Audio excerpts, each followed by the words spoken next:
Казвам се Димитър Вукодинов, работя в фирма Вуки ООД, семейна фирма, която се занимава с земеделие и също така търговия на резервни части.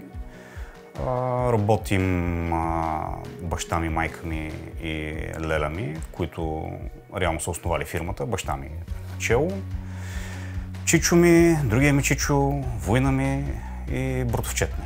8 души от фамилията. Всеки се занимава с нещо различно. Аз съм Ангел Вукодинов, един от собствениците и управител на фирма Вуки, която се занимава с земеделие вече 30 години. Специалното за нашата фирма и за нашия начин на правене на земеделие, което ни отличава от другите, може би е това, че ние сме се спирали да въвеждаме новости, да правим иновации.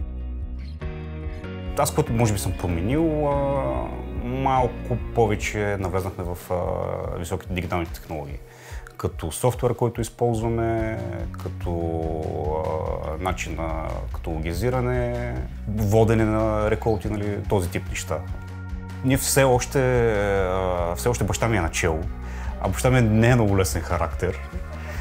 И не се дава лесно, нали, така как да кажа аз. Неговото мнение все още е меродавно.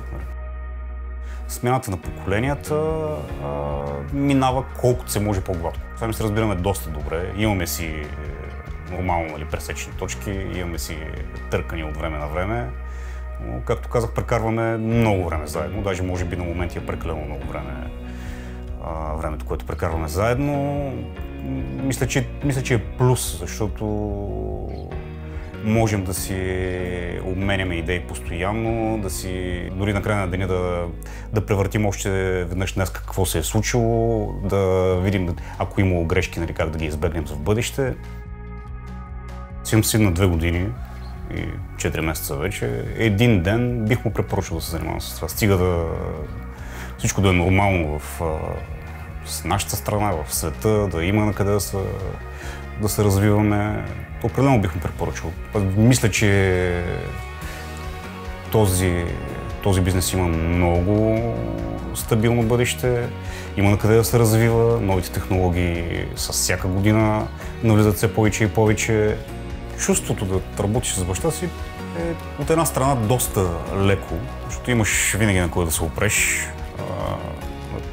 Един по-мъдър човек и все пак баща ти.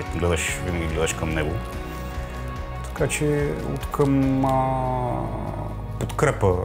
Бих казал, че подкрепата е най-важното, което получавам от него като по-старши, като по-опитен. Аз все още се уча и се надявам един ден да стигна, нали, до тези знания, тези възможности.